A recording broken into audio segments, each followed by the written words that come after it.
the High Queen podcast. Prepare to embark on a journey through books you'll fall in love with, as well as the leading ladies who inspire our own stories. Our friendship blossomed from pageantry to page turners, sparking a desire to show other women that they too can be their own main character. I'm Miranda. And I'm Autumn. And together we'll lead you through books of all genres, from epic fantasy series, romance, all levels of spice, even to those autobiographies of real life heroines. Now, we are some passionate bitches, so remember this podcast is rated R. And prepare your ears. It's time to celebrate the heroines who redefine what it means to be brave and bold. Grab your books, beverage, and bestie and crack open that book to drumroll, please, page 143. And let's do a little check-in with each other before we already wrap up A Court of Frost and Starlight. It's crazy. I know, it's going so fast. It's well, funny because I feel tiny. like, oh, yes, but I mean, just like this ACOFAS series journey in general feels like it's going so fast. But then I think back to the fact that I read these books over 2 years ago, and I've been waiting for these moments for you to read these books that you haven't read before for so long. And we finally made it through 2 books that you haven't read yet. Know. And I have been loving this, truly, just getting to see your reactions and your guesses and the joy. It's like reading it again for the first time for me because I get to experience that with you. So I love it. But sorry, I digress. Check in for me. Y'all, you know, I was sick for so long. Well, now my family's sick and I'm better. So, of course, I that's mean, how it goes, right? But, yeah, exactly. So, you know, still a struggle bus over in this house, but nonetheless, I'm happy to be here, happy to be reading. I don't have a lot of complaints. Life is good. Yeah. You What know, about you? I will second that. We have had some beautiful weather. It's going to get cold again. South Dakota spring gives you whiplash. But it's been beautiful. I got a little bit of a sunburn today, like just a little bit, because guys, I'm pale. I am SPF, pasty. Miranda. No, I know. Oh, girl, trust me. I will put on sunscreen like nobody's business. But I also know that at the start of the summer, I have to get a little pink. If I don't, I am going to fry at some point. So today was the day of like low UV, not super hot out. We went on a hike and then we sat on our porch and like just soaked in a little bit of sun. And now SPF, and I don't tan much, but it'll tan just a little bit. It just I don't become a lobster, which is what I usually envy you for that happens. because I instantly burn. It doesn't turn into a tan. It just becomes freckles. And I'm very scared of the sun, so we don't see each other much, even though I live in Florida. I know that's weird, so we just take extra vitamin D. No, babe, I get it. I mean, I tell people I don't tan. I just go a slightly darker shade of beige. Like I spray Like a tan for a sweater. reason. Yes, like this is what I'll look like at the end of the summer. You're hilarious. No, I seriously, but I also know that same thing, like if I don't get a little bit of sun and like give it to myself in like little doses, it's scary. It's scary. I'm going to Greece in a couple of months. So I have to like prepare my body for that too. Yes. I want to point out I've got a hat on today. For those of you watching, for those of you not, it says overstimulated. And I wish that I had had this 2 episodes ago when we wrapped up freaking ACO War, because that's how I felt. Overstimulated. In like not a bad way, but also like, So this is That's the funny. vibe. So I want to turn over to some social media things really quick. We hit 100+ followers on Insta and TikTok. I'm so excited. Okay, so, oh my gosh, I sound like such a dumbass as I'm like, we did. We did. Y'all don't Wait, no, no I judgment. knew about one of them. Probably I think TikTok, I knew about because that one came TikTok. first. Yes, I knew about TikTok, but I didn't realize that it happened for Instagram. It just happened. It did. We're actually at Yay. like almost 110 on TikTok and like 103 or something on This is Insta. like so So exciting. Thank you all so much. We appreciate it. I know. And then, guys, another thank you, thank you, thank you.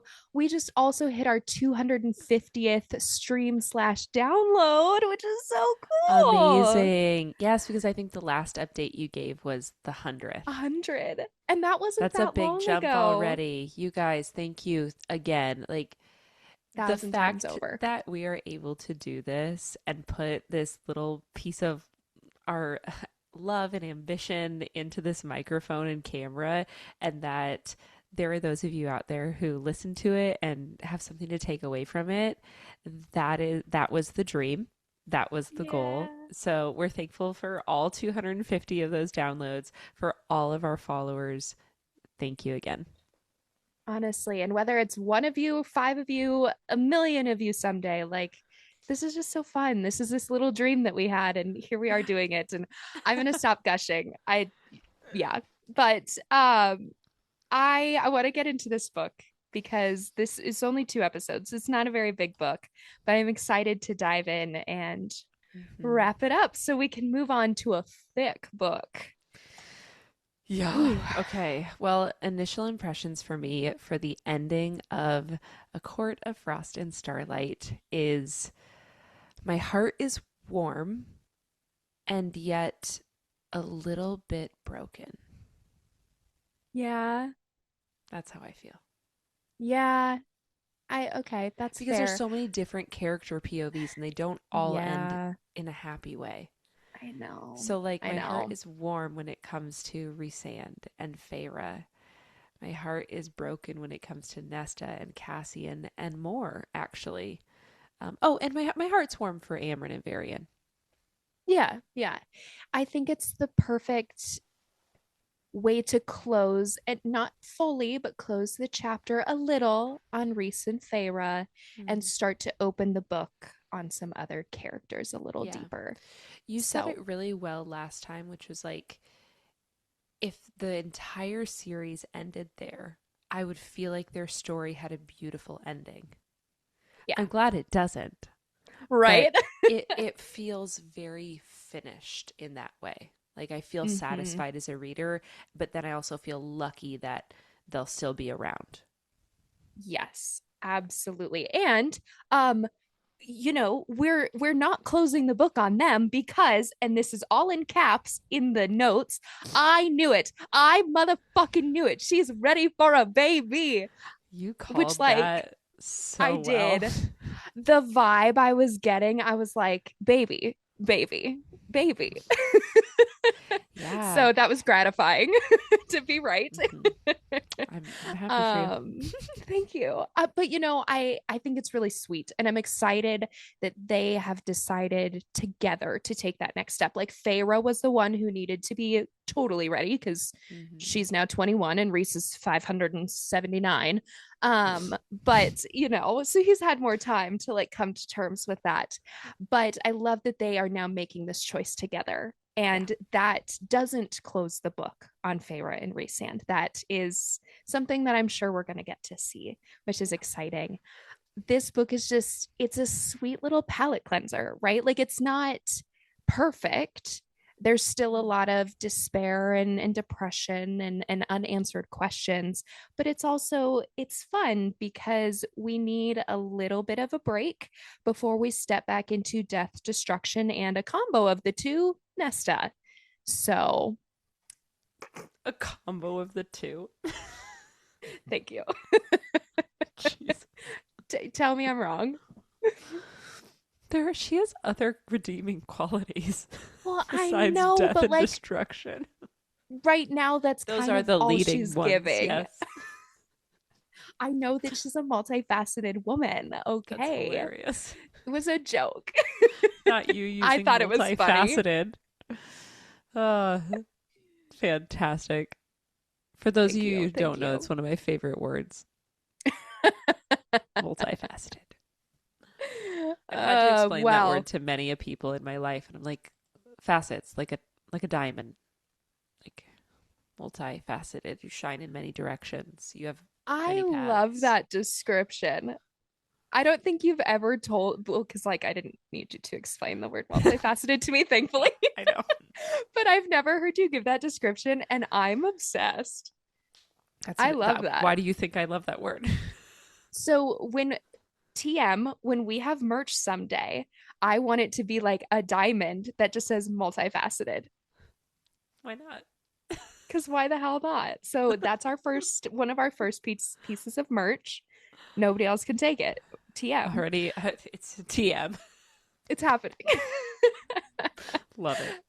Okay. Anyway, I think we should dive into the summary. I actually I'm gonna like, boost my ego a little bit. I think I kept this fairly succinct. So Okay. we'll see what happens. Everybody's like, no, Miranda, you didn't. But we do open Funny. this half. I'm trying. We open this half with Reese. He joins our other two Bat Boys in a room that they will be sharing for Solstice at the townhouse. And all I could really picture in this moment was like Will Ferrell and John C. Riley in like the twin beds and Step Brothers, or like a bunk bed situation, like just two massively large men sharing teeny tiny little beds, which is kind of fun. Reese kind of grapples with his internal monologue of what to share with Cassian about the potential for an Illyrian revolt. And it's just like, oh my God, can we ever catch a break? And we can, because that's what this book is for, right? To dive into some of the lighter hearted pieces a little bit deeper, because Solstice Eve has arrived. But no Lucian and no Nesta. Perhaps they will gift everyone with their presence later, but nonetheless, they're having a good time. So good, in fact, in Reese's mind, as he's staring at Feyre, he earns himself a comment from Amryn, telling him to cool it and rein in that scent of yours, boy.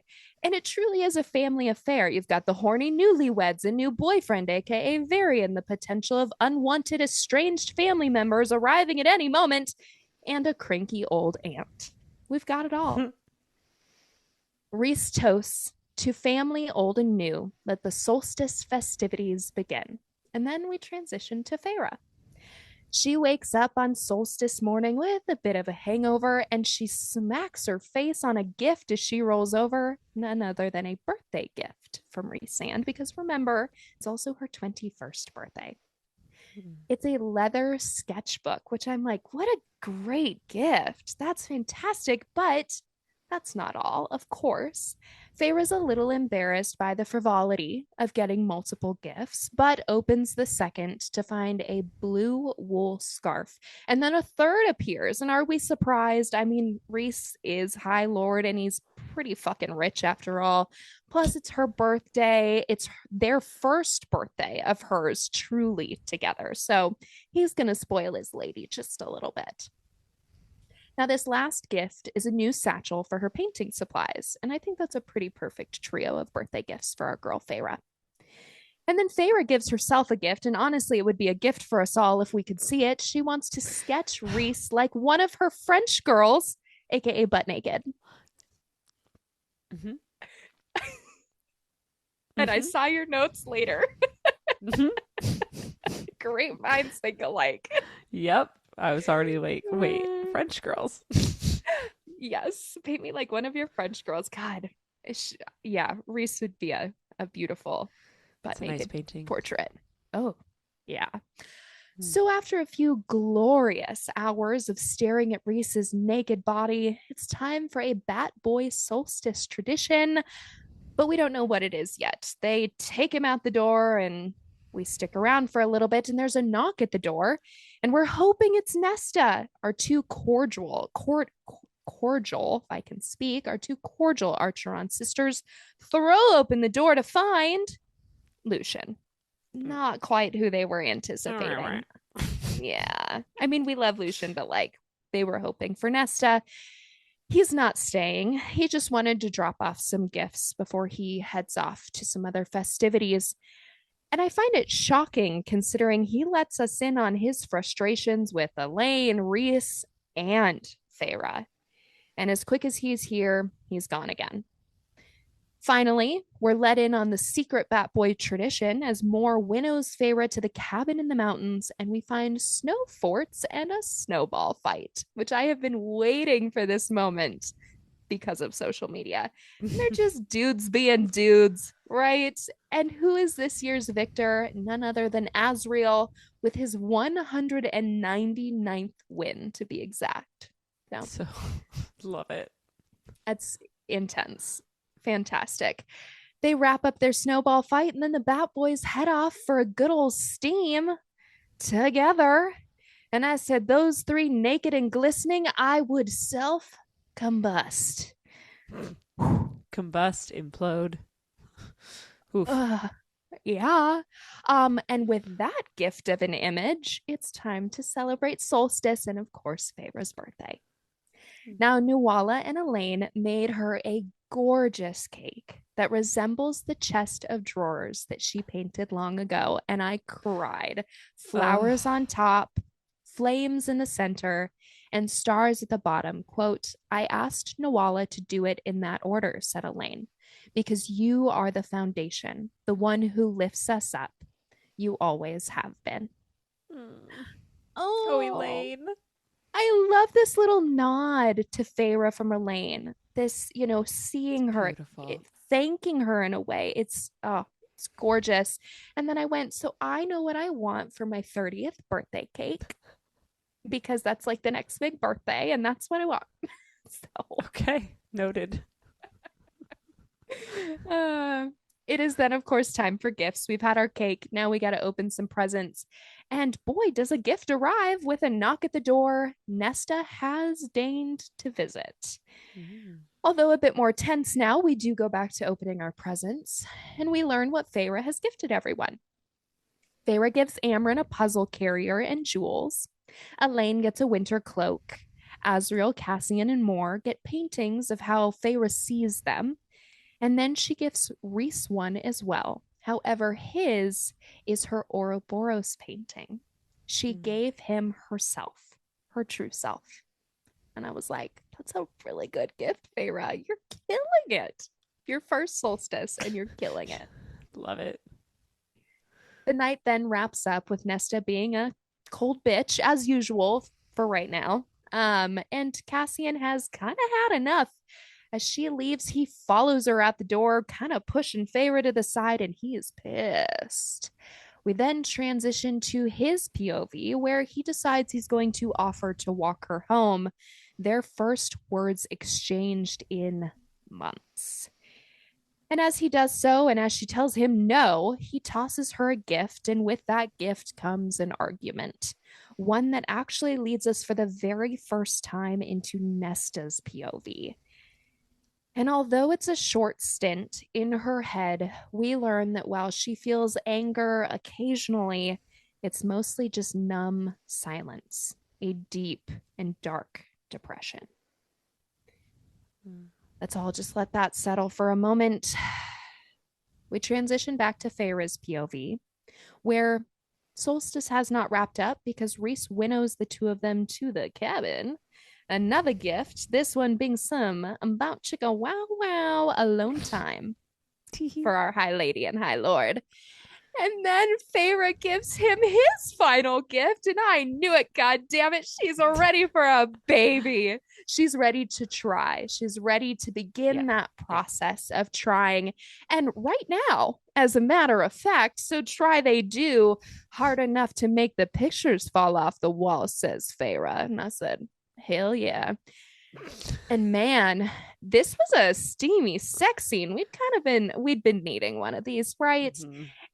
And my God, her seeing the only herself. One in this book, right? Yeah, it is. Okay, and it was, that's what I thought. We didn't get one for a while in Wings and Ruin because, other stuff was happening.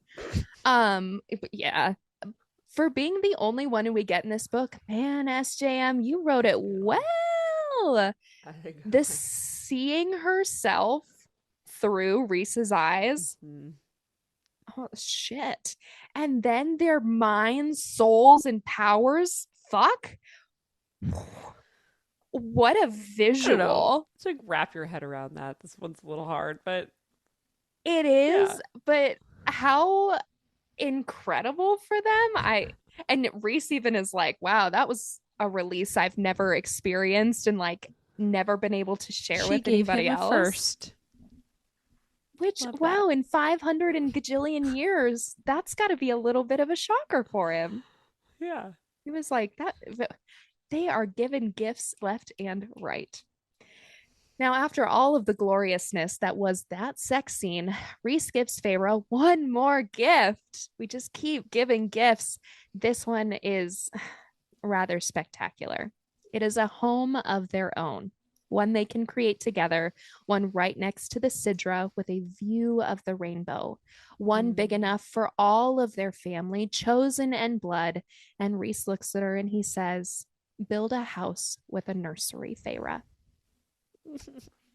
And I shed a tear because we've seen their potential baby, their potential son, but we also don't know that that's fact. Right. That because we saw it in the bone carver, it's hard for our high fae to have children.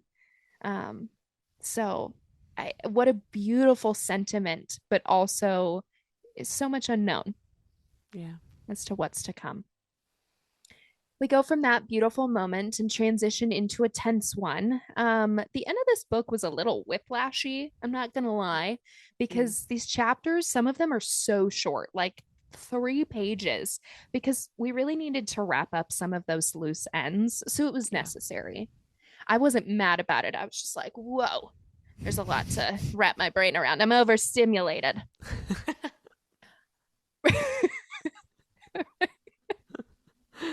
Oh, I love it.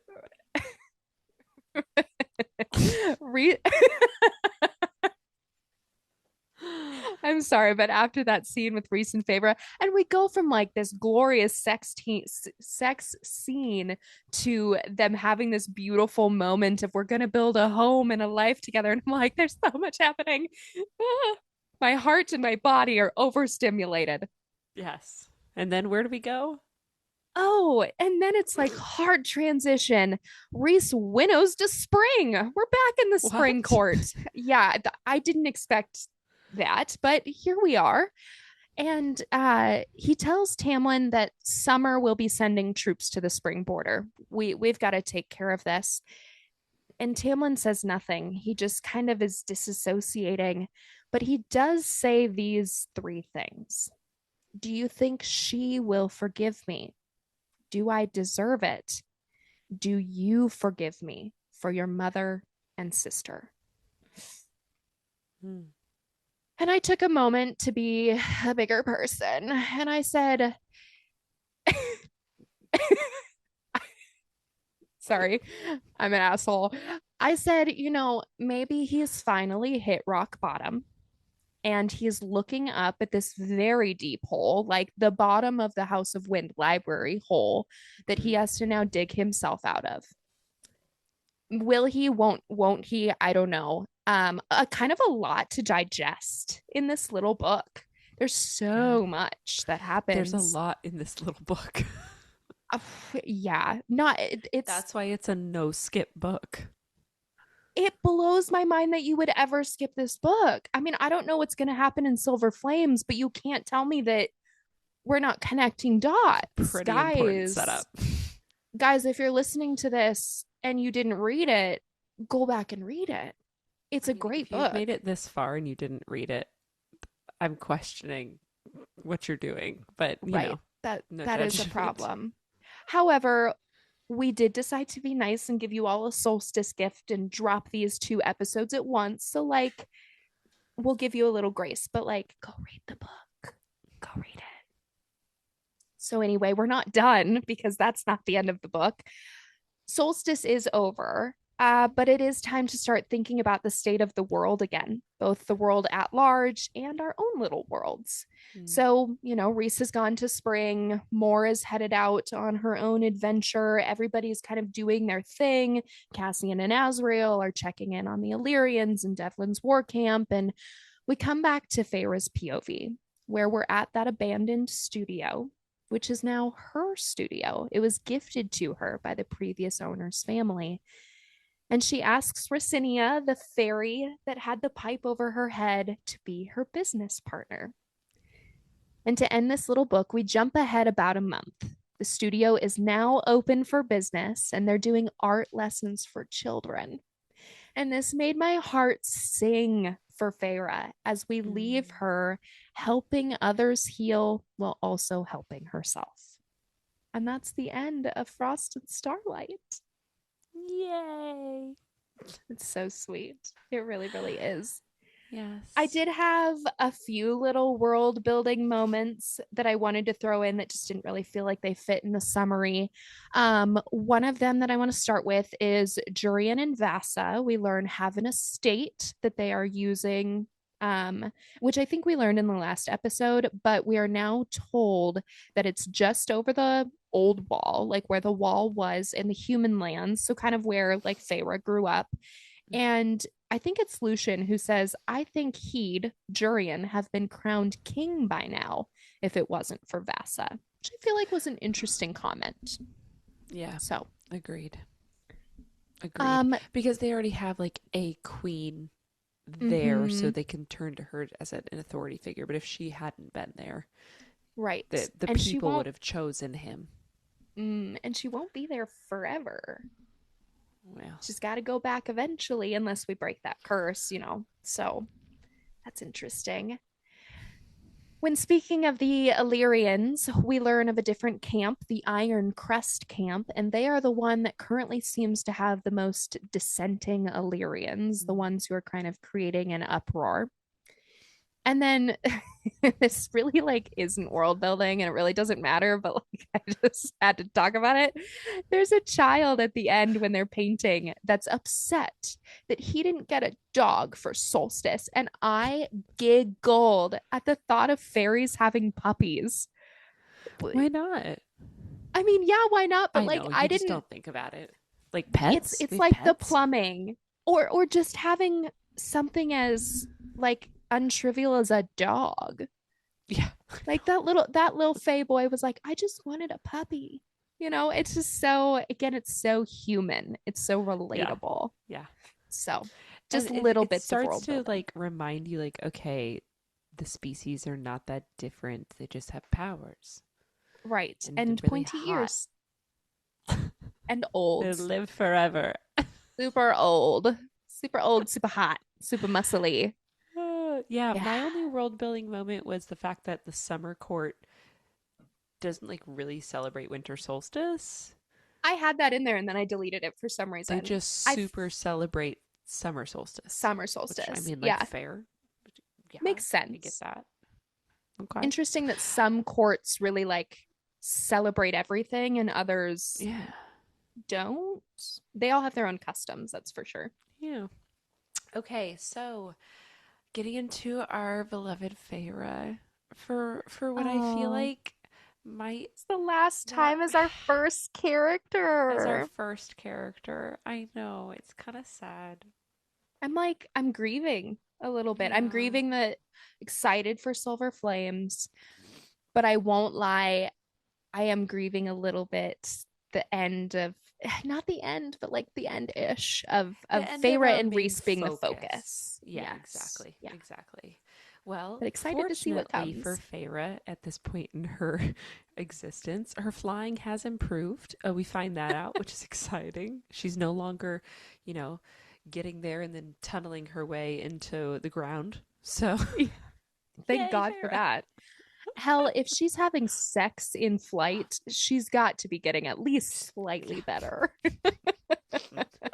Exactly. And then you talked about all the gifts that were given, and Rhysand gives her that beautiful sketchbook and Mm. the blue scarf and the satchel, and I just think it's so touching to note how focused he is on what she would enjoy receiving. He's like, you're not going to Mm-hmm. want those jewels that I gave Amryn. Like, that's not going to be your vibe, but I know the little things that will make you happy and bring you joy without making you feel guilty for receiving. And I thought that was Yeah. really beautiful. I did also note that Feyre is like, okay, I guess I'll do some work with our estate budgeting and accounting. And then she's like, and then I did my calculations. I'm like, hold up, you know how to do math? So at some point, someone taught you math and arithmetic, but no one taught you how to read. You You can do know, budgeting of a super duper huge. like massive amounts of numbers and money. I was like, when did you What? pick that up? When the Who fuck taught did you you that? learn math if you couldn't read? Yes, exactly. And I didn't clock that the first time I read this book. And this time I'm like, wait a minute. Hang on. I also was like, that's sure. Yeah. I mean, Sure. Okay. why not? I'm just gonna let that We'll one just go. move past that one. Yeah. For sure. Actually, it's like how we were initially envisioning her as a artist, and she's really terrible at math. And a couple of months from now, Reese is like, okay, Feyre, so we're not touching the budget anymore because Oh wait, that's you've hilarious. royally fucked it up. He's like, Like, no, no. Wait, oh I no, that's actually I kind of that this is my head canon. This is my I head think canon. I think it's right. I think that is a theory that we can live and die by. That's funny. Yes, I really enjoy this. I enjoy thinking of her thinking a plus sign and a multiplication sign or, you know, flipped. That could be fun. And Reese is just like, fucking stop. You're being so helpful. Stop. Thank you so much. Thanks. Oh, that is so funny. Okay, well, on to Feyre's relations with those around her. I was really glad that Feyre confronted Elaine about her blatant ignoring patterns when it comes to Lucian. Like, Yeah. you I think it know, needed to happen. she needed it. Somebody needed to say it. And here's the thing. I think all three of them have good points. And we can talk more about Elaine and Lucian later in the other sections of the book. But I think that Feyre had some good points here to make towards her. Like, you could try to have a conversation. Like at least now I know that He's Nesta's trying. going through it, but like don't be Nesta right now. Don't be nasty. Yeah. Yeah. Yeah. Um, okay. And then the other moment that really just, oh, my heart was when Reese told her that all of her dresses that he's given her that were made by his mom specifically for her, like his wife, his mate. That is glorious. I gasped and had like chills. I was like, I want to meet his mom. I She's so know. wonderful. When Reese is like, you haven't figured it out yet. And I was like, I would have never guessed that that's what he was going to no, say. Reese. Never. When the fuck would have we figured that out? He's At like, what point was there a crumb dropped for that? right away. What? Right. I know. I did not expect that answer in the slightest. You could have Yeah. told me Nuala and Caradwyn, and I would have been like, yeah, Yeah. That would, I actually would have gone there first. Yeah, yeah, for sure. Oh, yeah, goodness. absolutely. Um, I did think it was beautiful that Feyre gave Reese, like that deep truth. She was like, never I'm shown in not this gonna show piece of me. this. Okay. And, you know, I just thought that was really beautiful. And then she shows him a vision in her mind as a gift, Mm, and he starts crying. crying. Obs, baby. Obs. In the first time I read this, I thought that she was showing Reese the baby inside, like that she was already pregnant. And I Oh, was like, holy shit. well, well, that was That's fast. like giving Didn't you just have Bella your and cycle? Edward Hang and on. touching the belly and Yes, that is what I thought was happening. Now, later I eventually learned, okay, that's not the case. And in the reread, I see it now. I'm like, oh, you're showing like the vision of that Of you what you want want. this. Yeah, Yeah. what you're Yeah. picturing for Okay. your I life. get it now. Um, I will say, actually, I'm not going to say, I'm going to ask. What are your thoughts about Feyre having a baby right now after saying she wants to go explore the world? Okay, y'all don't hate me. I okay, two-part answer. I kind of wish that she had more time to explore the world. With that being said, though, I get where she's coming from. They just went through a war. She just literally lost Reese. You don't know what kind of time you have with someone. You Mm-hmm. can plan and wish for forever. Forever's not guaranteed. So there's the like independent woman in me of like, oh, I want you to explore the world together and have your time, just the two of you and whatever. But then the other piece of me goes, no, I get it because I think I would feel the same. I Yeah. think that I would also go, okay, it's at least time to try. It doesn't mean it happens. It doesn't mean that that vision comes to fruition, but we can at least maybe try to make it a reality. Mm-hmm. So twofold, I lean more on the I get it, but there's also the piece of me that's like, I wish you could Yeah. see, take me to other places, but I'm sure Nesta and Elaine Mm-hmm. will. So Well, I am never against the we're having a baby trope. I, I never have a problem with it. I didn't have a problem with it in Twilight. it's cute. Didn't bother It's me. sweet. Um, and I will say I agree with you in the sense that, oh, but you said you wanted to go have an adventure, and like now suddenly you're having a kid out of nowhere. And it doesn't feel out of nowhere to me because that piece she talked about with the late, okay, I'm going to say this very clearly, not the Weaver, but a Weaver. She has a name. We got it at the end, but I forgot to write it down.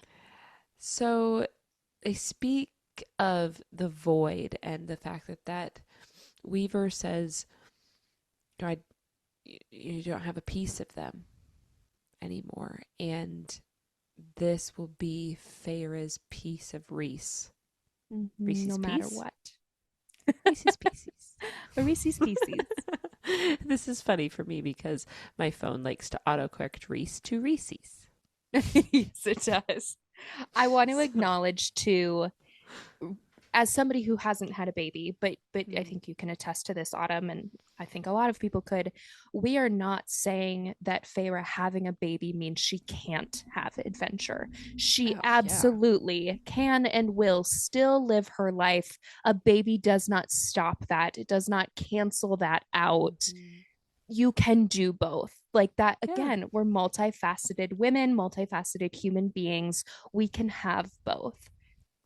Yeah. I just wanted her to like I want, I'm amending my answer. I just want her to make sure she prioritizes that now her and Reese and a potential child or future children, that they see the world together.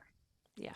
Yeah. Absolutely. And I just only bring it up because there are a lot of people who are upset by this Oh, trope really? I and about, mean, yeah, it's it actually, cute. Like it was it gonna did go there, get, right?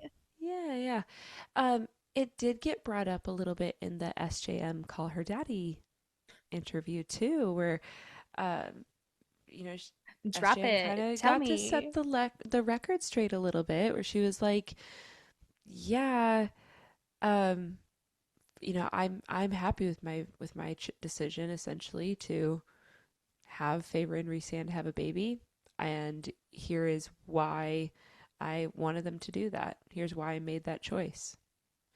It was essentially like this was right for their future, for where they are through their trauma and what they experienced. Yep. And And it wasn't accidental. It's a choice they make together. yeah, I think it's beautiful. I agree. I fully agree.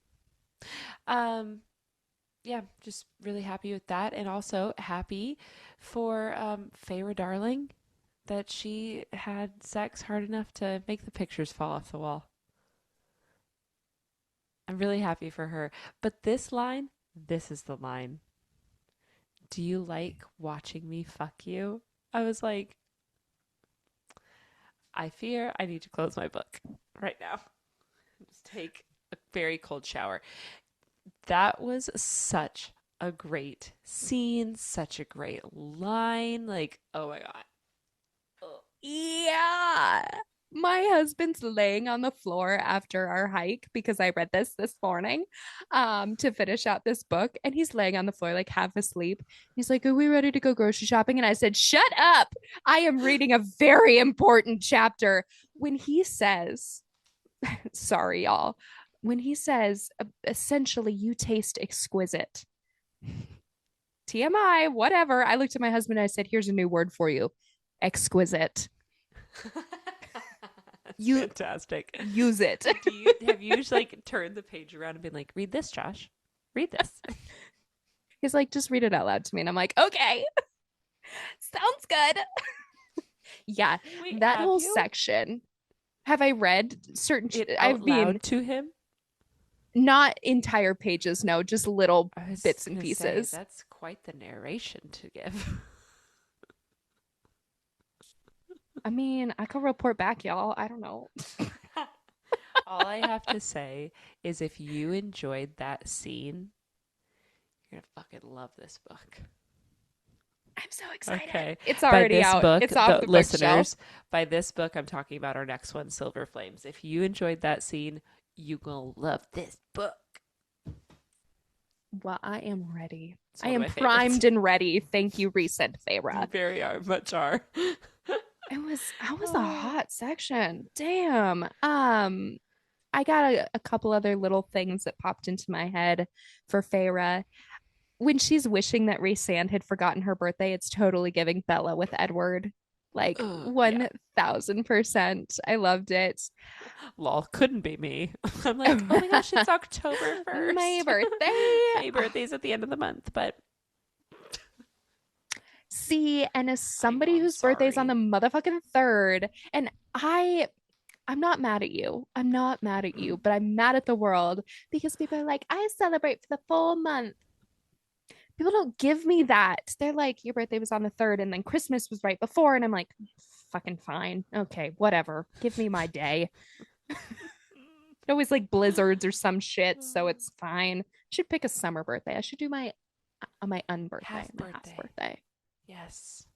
I like that idea. Maybe I'll start doing Feyre's that. Worst nightmare. Rhys probably says every month.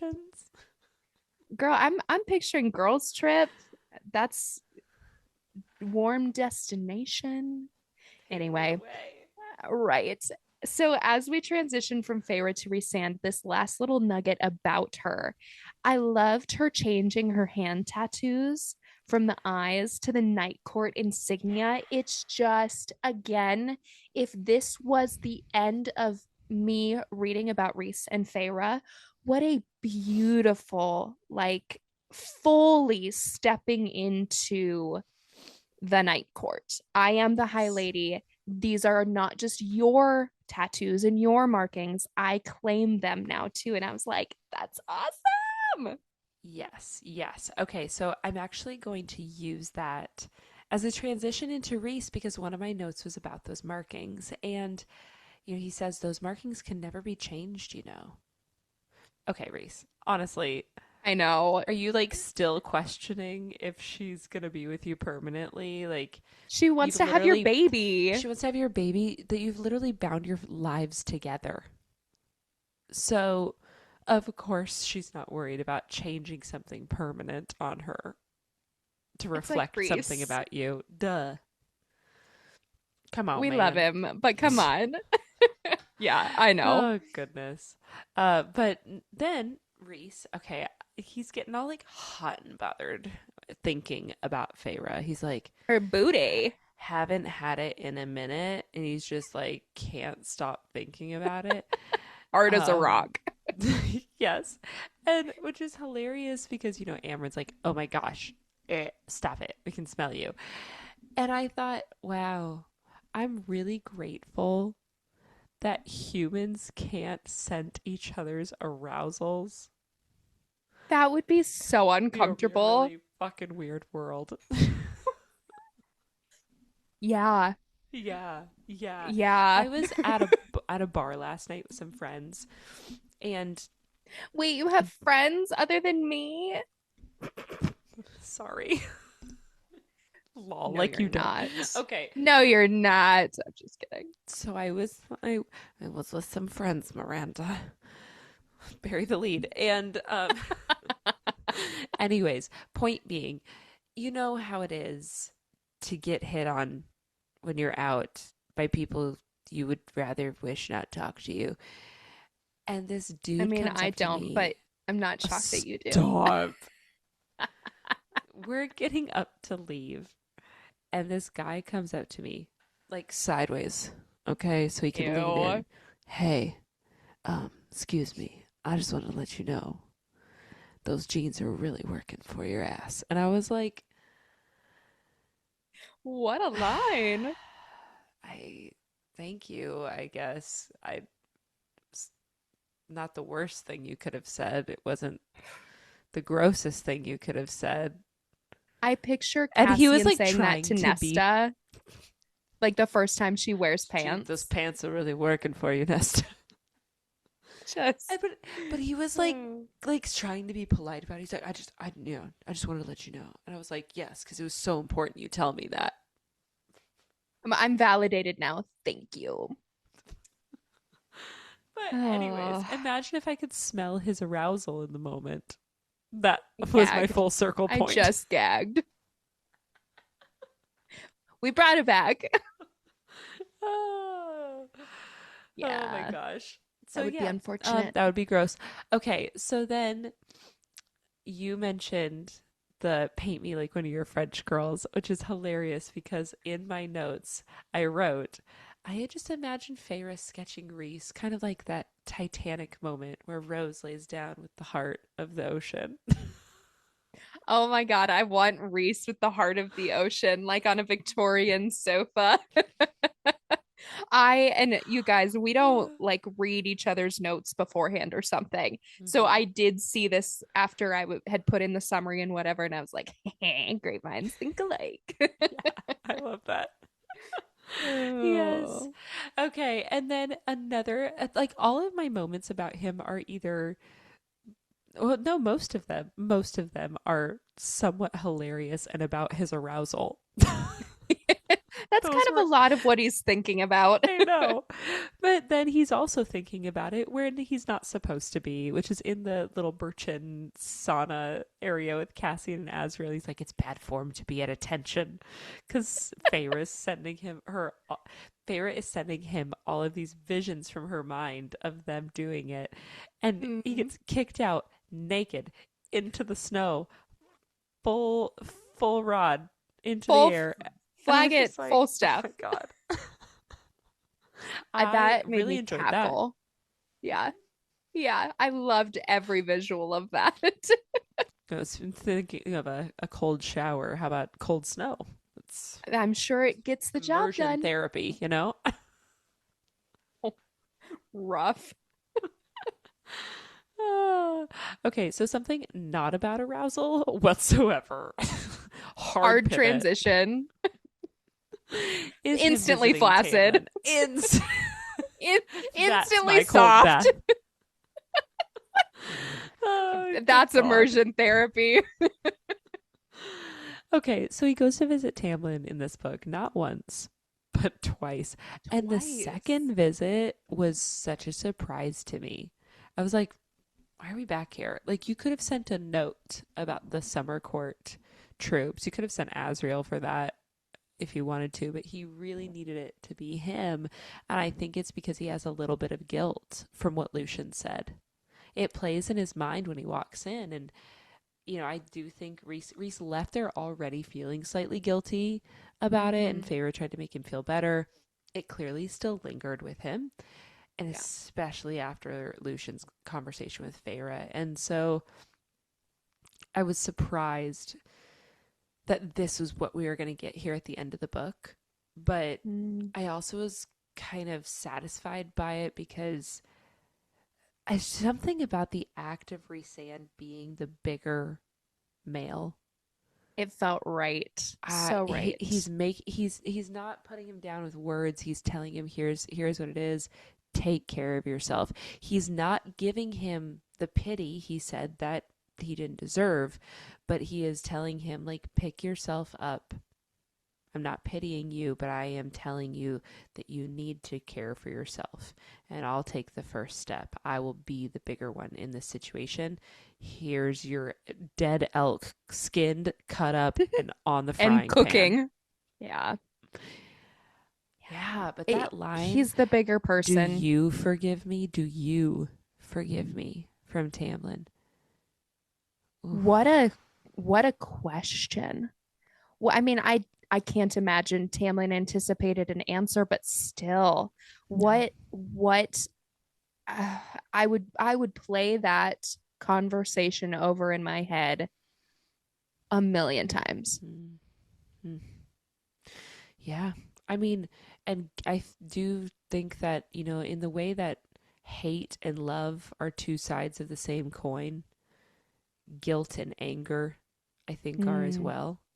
And Tamlin is known for his volatile anger.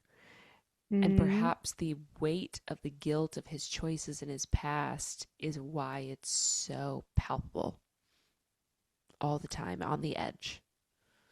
yeah. It's a lot. And to process guilt that has been inflicted, you know, time and time again.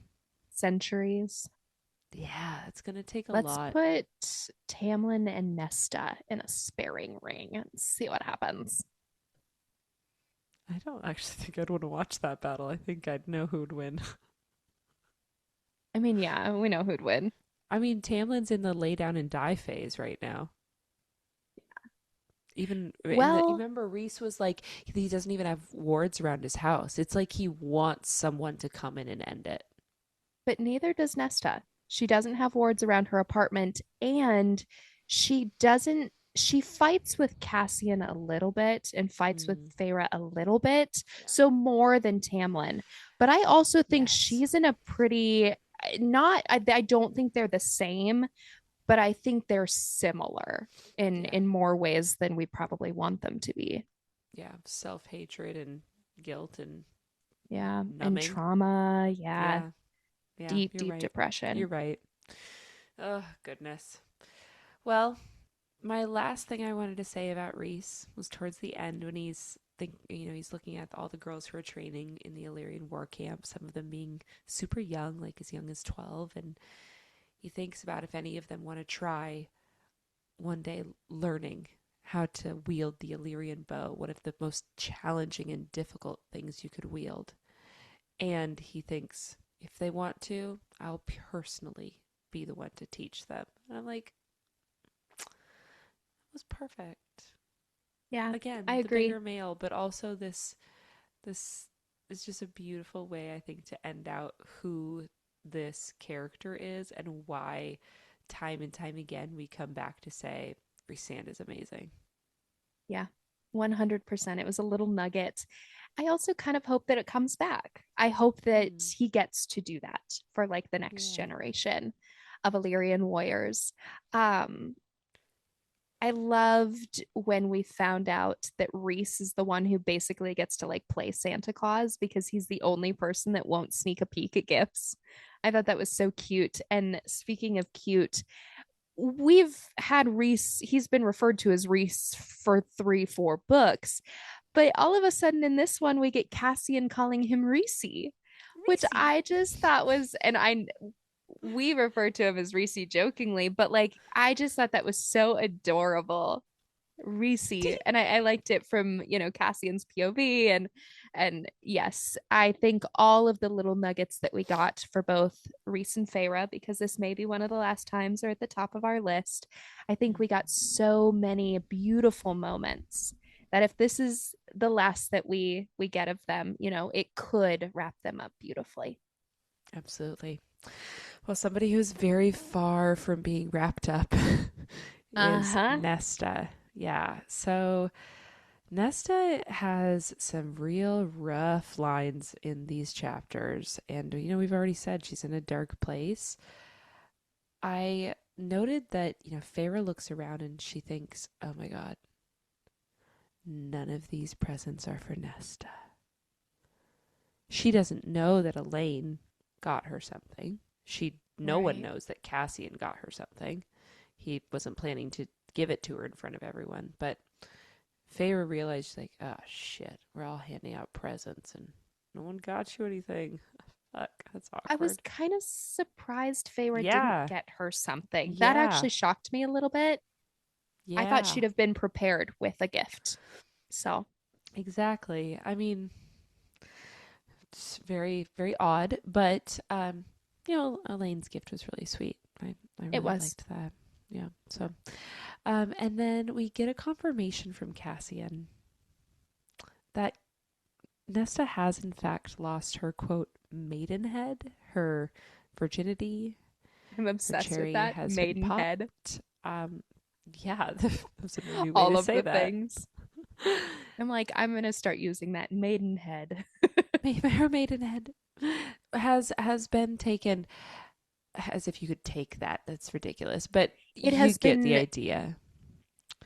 It's done. The deed is done, and yes, it wasn't yes. him. And that is that's a hard pill to swallow. Yeah, yeah. I mean, I mean, you said that last time. Remember, you're like, gosh, I would hate if that was the case for her. yeah, and it was, which is, Yeah. it's unfortunate in that, it can be such a beautiful thing. It is such a beautiful thing. It should be a beautiful thing. And Mm-hmm. unfortunately, I think it does turn into a coping mechanism oftentimes, and it Yeah. allows people to feel something when they're not feeling anything else. Mm-hmm. So I Well, I I also get it, think it was something that unfortunately, was but maybe important to her that she decided to dismiss as didn't matter unimportant. anymore. Like she Yeah. didn't value that piece of her anymore, Didn't value herself. perhaps. Yeah. Yeah. And I think we're treading dangerous conversation here because I don't want it to sound like your virtue is so important for you to maintain and give to the proper person. That's not okay, that's not what I'm saying. I don't want that to get I don't want that to get twisted. However, I would hate for that moment to forever be something she has to look back on and feel any sort of regret or shame over because she Exactly. did it with or during a time where she had a lot of shame. Exactly. That's my point. Exactly. It is a beautiful thing, and you want it to be a beautiful thing, you know. Yeah.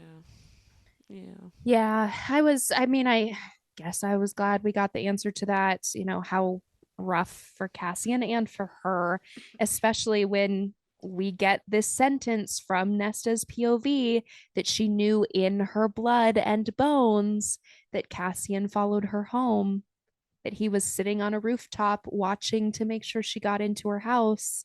Bond, anybody? Perhaps, yeah. you know and maybe that's part of the reason for it too, is her wanting to hurt Cassian, even though she has no reason to hurt him, but Mm. she's hurting. To hurt She's anyone, Yeah, to make everyone. anybody feel what she feels. Yeah, Yeah. And it's almost like she knows he's following her. She doesn't tell him to stop following her. she And wants him to keep doing it so that mm-hmm. eventually, when she's ready, she's going to push and push and push and hope deep down that he keeps coming back, Mm. because if he stops, then she'll really be broken. Yeah. Yeah. But yeah, Oh. I know. He describes her, we've gotten such unique descriptions of Nesta, and another one relating her to an Illyrian. Cassian calls her as proud as an Illyrian, but more vicious than one. Hmm. Lots of Illyrian talk for this woman who is, made, but also often referred to as not a high fae, as something Yeah. else. Well, and remember, Rhysand referred to her as uh, some Illyrian there. at heart, I Yes, think. Illyrian at heart, and we were like, "What the fuck does that mean? Is it a compliment? I can't tell." And now Cassian's saying she's as proud as an Illyrian. do Illyrians have pride within them? Like this, like innate. Perhaps that was what Reese was meaning. I don't know. We Maybe. could start to piece that puzzle together. There's a lot of pieces. That's one of Amren's 5,000 piece puzzles. And I can't see the picture yet, so I'm a little lost. Amen. Okay, now the other thing is he says he being Cassian, sorry, says he knew a wounded animal when he saw one, knew the teeth they could bear, the viciousness they displayed. This might be my favorite description of her state of being currently. It's perfect. It's perfect. A Mm-hmm. wounded animal. She is wounded, and the way that they bite back in Mm-hmm. self-protection. They don't mean it, but that's how they can, Yes, yeah, and that protect. he is aware enough to know that it was what is happening, because he could so easily be like, fuck it, I'm done with this shit. But Kind instead, of do what Elaine he does. knows, yeah. He's like, you know what? You're hurting, and I know you're hurting, and I'm going to try. I'm going to keep reaching out my hand. I'm going to keep being here. I'm going to follow you home. I'm going to make sure you Yeah. get home safe, that nobody hurts you in their street. And he calls her a mighty, vengeful queen. I'm just going to Hmm. add a little coin to our queen jar for Nesta. Add a tick to that. Ugh.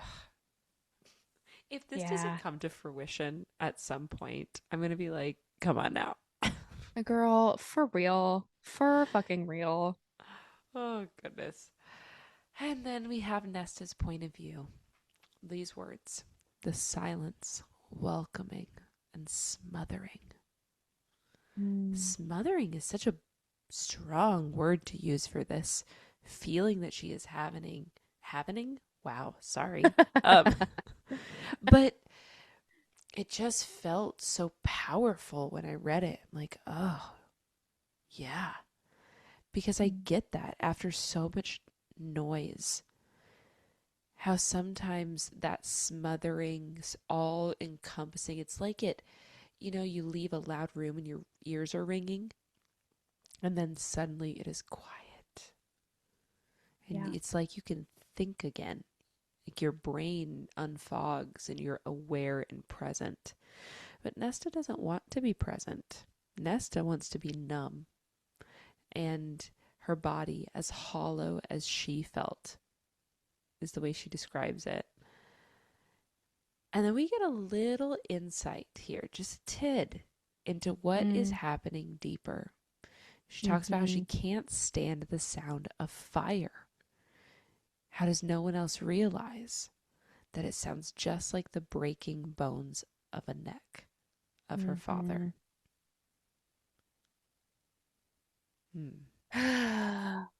And she spent all night sitting in that room with her family with a big old crackling fire. Yeah. And I mean, we get the one POV of Nesta, and it's literally like 3 pages. It is short, but man, is it jam packed. And I'm not gonna lie, I want more of Nesta, and I know that we'll get it here as we step into the next book. But I, as somebody who has been depressed and kind of gets that feeling, I was okay with not getting more of it. I think what we were given was the perfect amount to convey what she's going through and what she's feeling, because I was like, ooh, this is heavy, as it should be. It is. It's Yeah. incredibly heavy. Um, it makes me a tidge nervous for Mm. Silver Flames. I'm just curious to see like how that um thought process and what Nesta's like in that book. How heavy that continues to be and feel. And that's just like a piece of the story, right? But having Yeah. my own kind of connection to that, I'm then also excited to see her break free of it too and find her happiness again. Yeah, we or hope at least so. try to. For Yeah. sure. I For noticed sure. we're always saying that she wears gray. She Hmm. constantly chooses gray, and I went, that's kind of like the color of death, right? And like numbness, like loss of color. It's not black. Yeah. I see black as a color and white, but gray is just kind of this like in between. She wears a lot Yeah. of gray. I don't know if that matters, but um I also wanted to mention, we've talked a lot about like her and Elaine's relationship. And despite the way that she's pretty much treating her and treating everyone else, she still is paying attention to Elaine because as she leaves Solstice, Elaine is the only person that she actually chooses to say goodbye to with a kiss on the top of her head. And I took that as a moment to go, I think that's all Nesta could give. I think Mm. that was her gift to Elaine. This gift of this is all that I have to give you, but I'm still here in a way. And I actually really appreciated that regardless of how she's treating everyone, that she did give Elaine that just little bit of affection. I thought that was really beautiful. Just a Yeah. brief little moment. If only Elaine could see that that is all she has to give. I know, I know. It, Yeah. I mean, we don't always know when those closest to us are suffering or how deeply it is, but you would appreciate what they are able to give so much more if you knew that was all they had. I wish we had her POV. I found Yeah. it quite interesting that we didn't get Elaine's POV or Asriel's POV or Lucian's POV, our little trio Yeah. of I mean, technically, we've never had a Tamlin POV either. no. And I will say I anticipated an Asriel and Elaine. I didn't anticipate a Lucian. Mm. He's a big side character. Yeah. Yeah. Like Tamlin is a lesser side character now. Lucian has become a bigger side character, Mm-hmm. but I would say Elaine and Asriel are more main character Main. energy. Yeah. However, oh, I'm so sorry, everyone. It's a Oh late my, night I'm recording, so sorry. y'all. That was a big yawn. It's like 11 o'clock at night where I'm at. So I apologize. What I was going to say is, however, in the future, I would like one. I would like Yeah, a Lucian POV. That would be nice. Well, I'd be for it. let's move on to Nesta's counterpart, if you will. Other half-ish. Cassian. Okay. On a happy note, I love the idea of Cassian matching his weapons to his outfits, the way that women do with their jewelry and whatnots. A I just think diva. it's so funny. He's like he brings all of these weapons with him to the townhouse, and Reese is like, "Do you need all those?" He's like, "Yeah." Duh. I giggled at that as well. Too funny. And he has his own house, which, we've spent one episode asking ourselves, where do all these characters live? And we got a I lot of that know. answered in this, which was really fun. He has a house in Illyria, which also it's called Illyria. Right. I was like, so is that like a state? Is that more of a I think town? Is that that's the like the region? land The of the land of Illyrians. Illyria. Okay. And but then when he's there, he just stays in the tiny ass beds in the townhouse. Right. Like, Okay. I think you could probably afford another home, Yeah, Cassian. well, and we've already moved on from them, but speaking of homes, Farah's going to build this brand new home, and apparently everybody's going to have a room there. Even Amryn. I loved Yeah, that. every, everybody lives here. You can all live here. Come get It's a drunk and little stay. commune.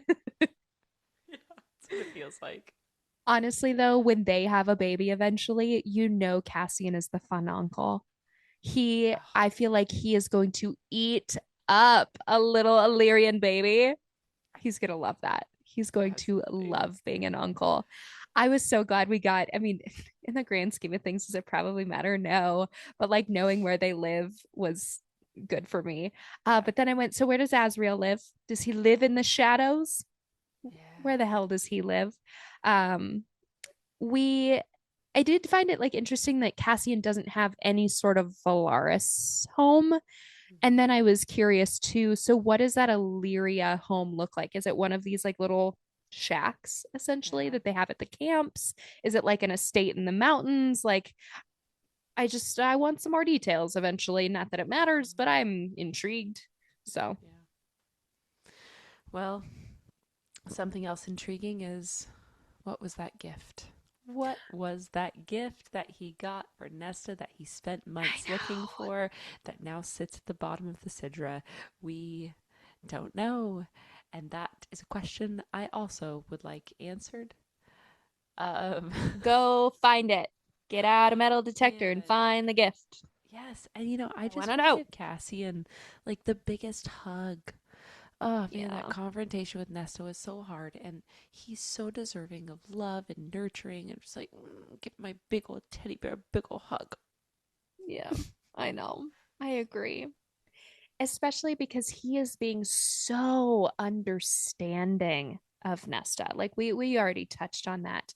But he says, I get it. I needed years to readjust after my first war. So he gets it, but he's also frustrated with her. Like, let me help you. I get it. So let me be there for you, which I think is part of the reason too that he keeps coming back.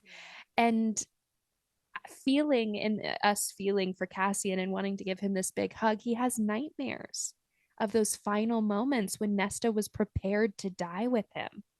Like, God, what a moment between the two of them. And now we're just back at this like bristly, quiet emptiness, unknown. Mm-hmm. Um, and he says too, like, I can count on one hand, and we've talked about this, how many times Nesta has said his name. And I wondered if she doesn't say it because it makes him and their connection more real. If I Mm-hmm. don't acknowledge him, if I don't acknowledge it, then it isn't there, or I don't have to Yeah. feel it and think about it right now. Yeah. Um, yeah, I feel for Cassian. I want to give him a big old hug too. And I mean, I'm not gonna lie, I'll give all three Bat Boys a big old hug anytime. Get in line, lady. Get in It's line. just it's like a kissing booth, like $5 for a hug. Oh One man. after another. Well, speaking of our Bat Boys, Azrael. As Okay. King of the snowball fights with his 199th victory. Love that for him. Um, yeah, my notes on him are pretty short, but it started with him laughing and smiling in a way that Feyre had never seen, simply because of Elaine's gift. The headaches that you hmm. get from all of the people here. And I'm obsessed that and I'll talk about it more when we get to her, but she pays attention to him. Mm-hmm. They pay attention to each other, and the emotion that he shows with Elaine, even when like he kind of snaps at everybody in the last chapters about wait for her to come back so we can all eat together, and he cackles and is like overjoyed by Elaine's gift, is such a different side of him, and I Yes. love to see Elaine bring it out. Me too. Me too. Um, I love that as well, and I don't know what this says. I don't either. I'm not sure what the I mean, are you trying to say some part of him was still Illyrian, even if he wished to forget it? Yes. I got you. I got you, babe. That's exactly what I was trying to say. Okay. Okay. So yes, the next line that I really enjoyed was some part of him was still Illyrian, even if he wanted to forget, but he never got those tattoos removed. Reese is telling us all of this and kind of making you wonder, is there some part of Azrael that still wants to acknowledge his Illyrian ancestry in some way, that still does feel somewhat tied to it? And I thought, yeah, I think he does, but it's only because of Cassian and Reese, because it Yeah. ties him to them. I think It that's the gives extent of him, it. yeah, for a person who feels out of place, that gives him a little connection. The wings and the tattoos are like probably for him his one piece of connection between his brothers. Yeah. Yeah, exactly. Um, and I also noted that Reese says that everybody in the Illyrian camps, specifically all the women in the Illyrian camps, all go run back into their homes when he arrives. But who never shies away from Asriel? More Nesta. I mean, she didn't really pay that much attention to him either, but Feyre and Elaine. In fact, Elaine goes on strolls with him arm in arm into the gardens and embraces him Mm-hmm. for everything that he is. And for somebody who we learn feels like he's deserving of nothing that is good, well, that would be confirmed for you every time you go to an Illyrian camp and all the women leave. Mm, But when you look around, there are so many people in your life that stay. It's the more important presence to pay attention to. yeah. And Elaine being one of them and so like deeply so quickly, I think says a lot because she is, I would say, probably someone that we would have assumed would shirk away from him and Mm-hmm. be scared of Azrael, and she's not. So I think that's the perfect transition then to speak of our little doe-eyed Yes. Our Elaine. little doe-eyed Elaine, who's busy making delicious baked goods since dawn and making birthday cakes and showing, her way that she shows love through those acts of service, which I think is really beautiful for her, and like using her hands to create, using her hands to garden. Like that is who she is. I just thought it was really, really lovely. I want to try one of Mhm. Elaine's baked goods. Me too. Universal. You have a Harry Potter world. Give me Prithian. Give me Prithian. Give me all the things so I can have a butterbeer in one hand and an Elaine baked good in the other. Putting it Yes. in the universe. Tasty. Sounds glorious. I love that she beams with pride. I also thought the baking was just like such a fun little nugget for Elaine. And I get it. I love to bake for people. It's a cathartic thing for me. It's a great way to show love. I made some friends their wedding cake. I bake for birthdays. Like I love to bake for people. So I really connected with Elaine for Hmm. probably maybe one of the only or first times that I ever have. So Yeah, I understand that. Also, the fact that she uses that cake to reflect Feyre's drawers and calls her the foundation. Yeah, she's always been observing. She's always been paying attention. And she has that caring nature, which is really shining through here. And, she is a seer, but I feel like she's always seen others. mm-hmm. She pays attention all the way back to Feyre and her paints when they lived in the cottage and they had nothing, and she chose to make sure Feyre had something to paint with to express herself. Mm-hmm. And I mean, Feyre kept the family alive, but I feel like Elaine is the one who kept their souls alive through all of that. And then she gives Nesta the books here at Solstice. She sees Nesta for what she would love and enjoy deep down. Asriel, the powder. She's always watching, always present. And that Mm-hmm. makes, I think, her gift that the cauldron gives her just like makes so much more sense. Yeah, I agree wholeheartedly. Also, her giving Nuala and Caradwyn gifts, I think is really beautiful too. Was like, Yeah. yeah, you would, Elaine. And I think that's great. We talk about her paying attention and her paying attention to Resand, Jesus, Asriel. Mm. We talk about that headache gift, but she also at the end of the book shares her garden plans with Asriel, which for me felt like Feyre showing Resand her paintings. Yeah. That Yeah. felt like a very similar moment, I something so agree. deeply important to Elaine that she felt so excited and inclined to share with Asriel. Hmm.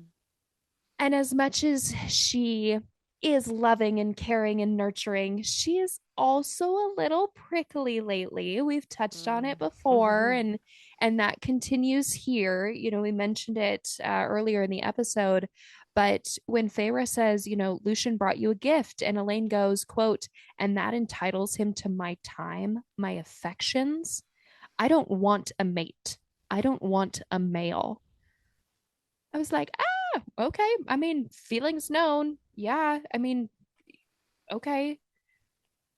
It was just very pointed. A shocking thing. It continues Yes. to shock me when Elaine like drops these Yes. um little things that are like, okay. She is shocking in that. I completely agree. And this is where I will say it. I said earlier, I think all three of them have good points to make. And I think Pharaoh is fair to be like, yo, you don't be so don't be such a bitch, okay? Like, be kind. Be kind, minimum. He bought you a gift. He Like thought at of least you and acknowledge took it. time to show effort. Be kind at least. And she just says thank you and sets it off to the side.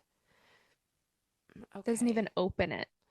I was like, Yeah, and it's eh. and how do you know that Lucian thinks that he is entitled to your time Because and you've never affection? given him the time. You've You don't never. know. Yeah. Exactly. You don't You know have no him. idea. And so I'm like, yeah, that was too much, Elaine. You should put some more thought into that before you speak those words because I think they affect Feyre too. The Yeah. way she says it, and Feyre's like, of course not. Like, of course, he's That's not not what I entitled meant. to you. That's not what I was saying. Like, he's a good male. Ugh. Yeah. Clearly Elaine is struggling here. And we know that too because, man, Nesta comes to Solstice and suddenly we see Elaine knocking back a drink. She's like, ah, shit, I gotta make it through this evening. Pours I was herself a like, little thing girl, of brown same. liquor, I takes a know, and she shot. like plasters a smile on her face and she like needs the liquid courage. I'm like, yeah. It was fitting probably for the moment. There's something about her, the fact that she's like, described as so innocent and kind and gentile, and then she's taking shots. Right. I just really like that. I agree. I I agree. also really like that she struggles with the whole like female versus woman grammar correction. Because me Mm, too. Every we start episode. it's all the things. Female, woman, fae, human. You guys Fairy. know. You Ugh. get it. You know what we're saying. Yeah. Well, we're going to switch over to Lucian now because, we've Mhm. been bringing him up quite a bit, especially when it comes to Elaine. And, he made that journey to be at Solstice with her. Wants to show that he still longs for some kind of a connection with her, which Yeah, I want for him. I like that he wants to make an effort. I know. I agree. And I appreciated that he brought her a gift. And this is not on him by any means, but I do think that that gift that he gives her really shows us how little they do truly know of each other. He's only been Mm-hmm. allowed to see the surface level of Elaine, Yeah. and I think that's Yeah. very evident then in the gift that he Yes. gives her. Oh, 100%. Okay, so that gift was the gloves that are magicked, right? Mm-hmm. Yeah. Okay. And you're right. I mean, it's a practical gift, and I think he thought that it was thoughtful, and Pharaoh says that it maybe was the exact opposite of what she would desire. Unfortunately. Gloves to keep your hands clean, when she may in fact revel in the grit and the dirt of getting her hands dirty when gardening. Ugh, we go remember way back, Feyre was leaving the Supreme Court to go back to her manor for the first time. And where was Elaine? Knee deep, Digging wrist in the dirt. deep in that garden, much to all the servants' horror. And that's where she wanted to be. That's where she was the happiest she had ever Yeah. been in her life. And you're right. I think Lucian gave her something that, while he thought it was perfect for her, was in fact the exact opposite of who she really was. Because as Elaine has said before, no one really ever takes time to actually see her. But you gotta let him do it too sometimes, honey. Or Like tell it's him, it's like, oh, thank twofold. you, but I actually really like getting my hands dirty. Right. Like him especially, he can't get to, which she doesn't want him to get to know her, but he's not gonna get to know who you are. He can't even try if you don't Mm-hmm. at least help him or give him the opportunity. Yeah. And I mean, he's really struggling. You know, he's like, I want to put forth the effort and the connection. And I mean, can't you can't just expect her to suddenly wake up one day and be in love with him. Like, that's not what's going to happen. You have to grow a Yeah. friendship first. And unfortunately, I think that Lucian is also not trying that hard. I think he could put in more effort on the front of being her friend for Yeah, sure. Because that, I mean, that's what absolutely. you have to start with. Like, Yep. you have Yep. to. And think about like where he's at right now. He's not even really living in a vicinity where he could get to know her, Yeah. right? And he's choosing that too. Exactly, exactly. And he says to Feyre, he's like, you've ruined any chance of me coming back to spring, because he's trying to like find a home for himself. And I'm like, yeah, that's not fair, Lucian. You made the choice to go. You made the choice to leave. Yeah. I I mean, clearly he's upset, but I didn't think that was fair. Like, yes, Feyre, she worked her little magic and helped bring the spring court down, but you chose to leave. And it's not her fault that you and Elaine aren't madly in love the second you are in 5 seconds of each other, 5 feet of each other. Like, that's Yeah, not her problem. That's not her fault. That's a choice that I know. you made. And then he keeps choosing to leave and be elsewhere, and Mm-hmm. that you're never going to be able to get to know her if you're not there. Yeah. So, I It's so true. And with that, I find it interesting to note where he has been because we I was under the assumption that when he's not in Valaris, he's in Spring, but actually he's been hanging out and staying with Vasa and Jurian quite a bit.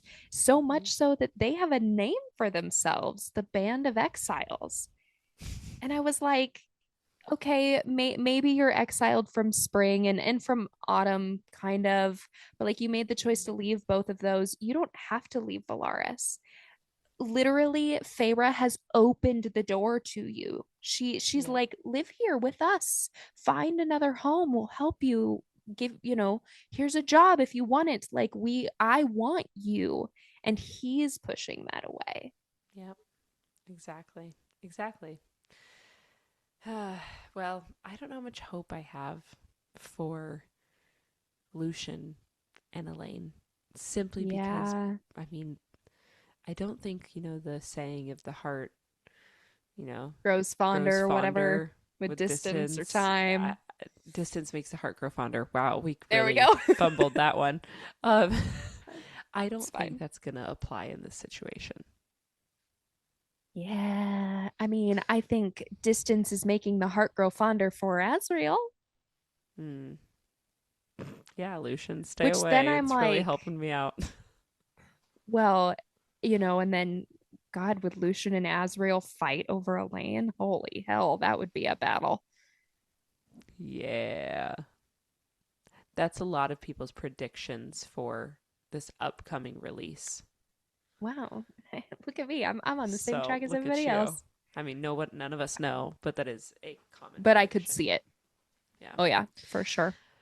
Well, someone else that I would love to get more of in the future and see what More. what other happens with her story. Yes, Morgan. Okay, so the question is answered also for her about where she lives. She lives in the townhouse. Everybody lives in the Everybody townhouse. lives in the townhouse. What's the purpose of the House of Wind then? It's Bryaxis's home. It's just the meeting place Yeah, for the seriously. official meetings. It's where we met Um, Feyre and where we celebrate Starfall. And that's it. yeah. Okay, so Moore does come through for us with some wisdom. And, she says to Feyre, she's like, let it be, okay? It sorts itself Mm. out. It always does. And yeah, Moore's been around long enough that I feel like she could let us know a little drop of wisdom or two. But she also Her leaves us once power's again. truth. Yeah, exactly. She leaves us though with many questions, as per usual, because she apparently has a secret home that she tells no one about, off in the woods with horses. She rides horses. Okay. I was Um, like a horse girl, Morgan? she's Whoa. she's got a super deep connection to like the wind and her free spirit and nature. And why is she not telling anyone about this home? What? And then she I, says, oh, go ahead. yeah, before you get into our next question for more, her lying about that and keeping it a secret is so baffling, especially when you ripped Feyre a new one about lying. But you're lying more? It's so strange. It's so Like what strange. you have this beautiful home with horses and again, maybe it's like a space that she just wants to keep for herself, but it just I felt feel like they would respect that though. I agree. I wholeheartedly they'd be like, "Yeah, that is your space more and we love that for you and when you need it, you go to it." And they wouldn't even bat an eye about it. So I'm like, "Why Yeah. aren't you sharing that with them? Why is this another piece of you that you're not willing to give to your closest people?" Mm-hmm. Left me with some questions. Yeah. And the other question that's not necessarily about her, but just this last chapter with her is, what was that darkness? That darkness, the way it was described, felt alive and ominous. And like the horse noticed it too. Yes. I was like, "What the fuck Yes. was that?" That felt like foreshadowing, right? Right? Yeah. Yeah, I was like, that's coming into play for Bryaxis? sure. Oh, I didn't think about that one. Maybe Chilling in the woods? she's just I like, don't know, "Hey, man. girl, sup? This is where I've been. I found your little home. Can I ride a horse too?" Perhaps. I don't know. But yeah, we're left with a lot of questions. Now, I have very little to say about Amryn other than Yeah, I'm so happy for her and that Varian was spending the holidays with her. It feels like very official. Like, like when you go to spend the holidays with your boyfriend's family and you're like, yeah. so I'm like in the family now, right? And that's I'm here Varian. for the Like, long so I'm haul. like a night court person now, right? I'm in the inner circle. So I yeah, I love really enjoyed that for her. I agree. And I think it's so funny. Again, she's cranky. She's like, Solstice is overrated, but loves a motherfucking gift. And like, Goes Feyre home and wearing all of everybody, it. right? Like, just, I'm gorgeous. She's like literally putting her first pair of earrings in the moment they come out of the box. Yeah. And she rips it apart. Feyre winces and she says, quote, "I'd seen some animals tear into carcasses with less ferocity." And like she gives Feyre a kiss on the cheek and squeals when she opens Reese's gift. I'm like, Amryn, girl, just admit that you love Solstice. It's not overrated because you get gifts and just accept it. Okay. Oh, too funny, too funny. Ay, ay, ay. Well, we are left with some questions, and there are some things that maybe didn't fully click. So for me, that was this sentence from Lucian. You will need Tamlin as an ally before the dust is settled. For what do we think? Will we need Hmm. Tamlin as an ally for? I'm so curious. It's giving more conflict is on the horizon. Shocker. It's got a thick ass book and two, maybe three more to come. On that same vein, Lucian also says, or his gift to Rhys and Feyre is 3 bottles of liquor with a note that says, "You'll need it." I said, is this in reference to Nesta, to Tamlin, to Vasa, to what? Like both of those things together, I'm like, I feel like Hmm. something's going on in the human lands with the Jurian and Vasa stuff. And of course, we've got the queens, and there's something happening Hmm. there. I feel Yeah. like. Speaking of the human lands, why doesn't, and I think I've asked this before, or maybe I've just asked it to myself, but why doesn't the land just beyond Spring, where Feyre grew up, why doesn't it have a king or queen like the continent? Was there once? Has there never been? I'm curious why that space doesn't have Yeah, someone I at the am too. moment. Or like, who's in charge? They just have a bunch of Right, lords. right. Yeah. Which they kind of like mention that they do have lords, and that might be a little bit of a holdover from, Hmm. when there wasn't the wall, but I still found it interesting that there wasn't a king or a queen Yeah. of the Yeah. space. When we talk about Solstice, the celebration, and like Azriel and Cassian are in their finery, not their Illyrian leathers, Azriel still has his hand siphons on. And I wondered what happens if Azriel doesn't have some siphons. What happens if they don't always have that sort of like check on their power, because they are two of the most powerful Illyrians? Does he always need them? Do they give him comfort? Like, why do we have those on? Yeah. Protection for others. Mm-hmm. We finally know what Feyre wanted to give Rhys as a gift, but Feyre also wishes for something for her birthday, and I wanted to know what that wish was. I'm assuming it's fertility, it's to have a baby. Yeah. Yeah. Yeah. But To be pregnant. Yeah. of course, like she blows out the candles and makes her wish before we get the official reveal. So it's a baby. It's fertility. That's what I think too. I'm gonna say this again. What was in that motherfucking box, Cassian, that you threw into the goddamn Sidra that you searched for months for?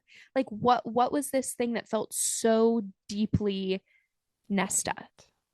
And why I want to know what this in the box. I want to Me know. too. Me too. And then I want to know what the darkness is in the woods outside of Moore's estate.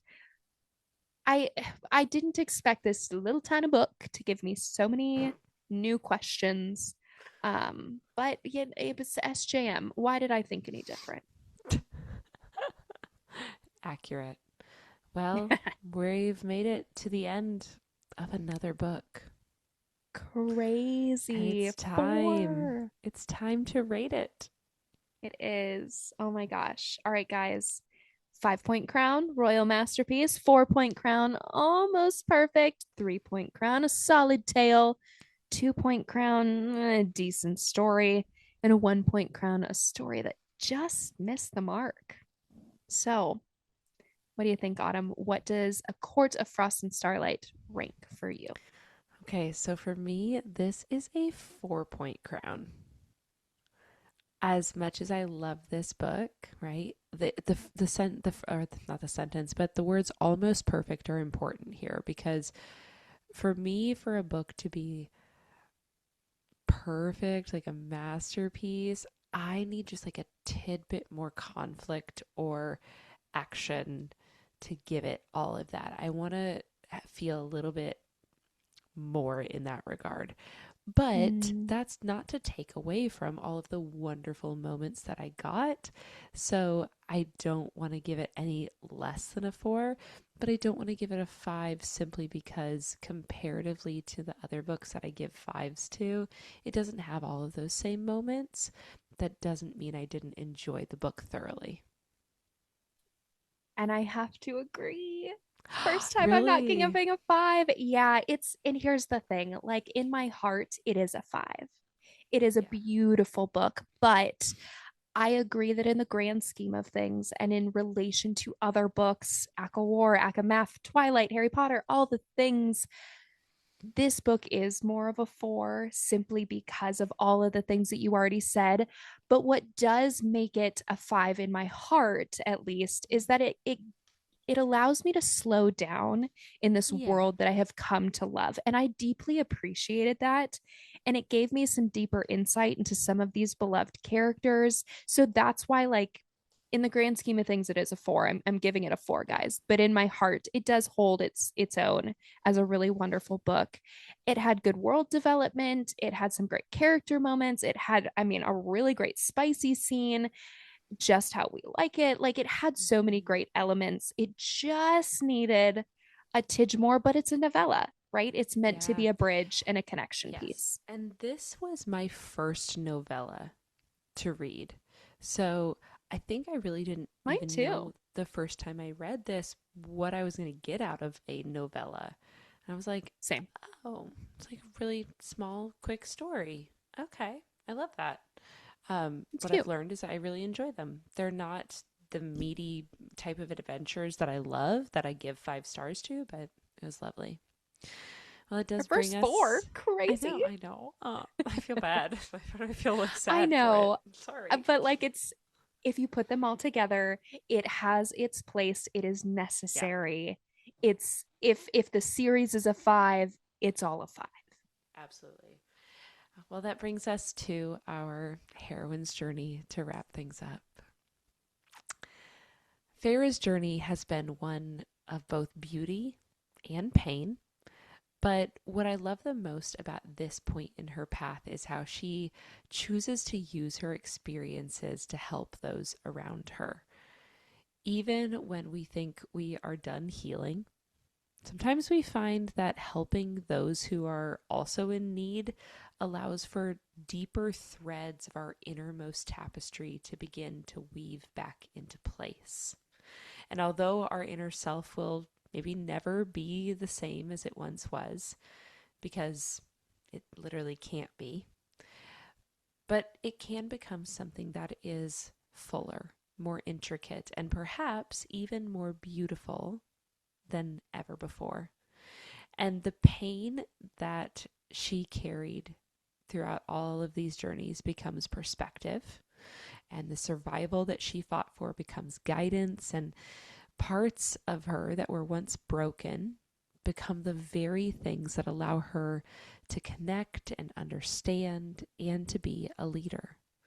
And we're reminded that our lives are a gift, and that if used well, we can help many people to find the beauty and the healing within themselves. Healing is not a finish line, but a layered process of our own experiences, compassion, and courage. So my wrap up of the heroine's journey for ACOFAS, which I'm going to have to work on ACOSIF, but sometimes we have to let people make their own decisions, even when we're convinced that we know what's best for them. And more, of course, reminds Farah of and us of that truth. Quote, let him figure out where he wants to be, who he wants to be. The same goes for her. Just be patient. It'll sort itself out. It always does. As an older sister, I think I often need that reminder sometimes. Hmm. It's a lesson in trust, in releasing control, in allowing the people we love the space to become who they're truly meant to be. And at the end of it all, or at least this brief book, Feyre leaves us with something even more powerful, which I think is hope. Despite everything she's endured, everything that's been taken, everything she's had to rebuild in just 21 years of life, she still chooses to look forward. She gives, she plans, she imagines a future that she once believed was impossible. She finds hope even in the void. I know you want to keep going. I know you want to turn the page, but we've got to close the book on this one. But hey, every epic needs a cliffhanger, right? So let's savor the suspense. Remember to like, share, subscribe, and write a review. Guys, make your friends join us. We are getting into the final ACOTAR book, and then we're going to start the next Mass Verse series. So excited. Now, before you remove your bookmark and prepare for next week, we're starting A Court of Silver Flames. And we'll be doing chapters. Well, really, it starts with a prologue, but start there and go all the way through the end of chapter 11. Remember that whether you're conquering your own kingdom or just cozying up with a really good book, you are the main character of your own epic tale. Okay, queens, for real now. Put down that next book, hold your crown high, and we will catch you on the next page.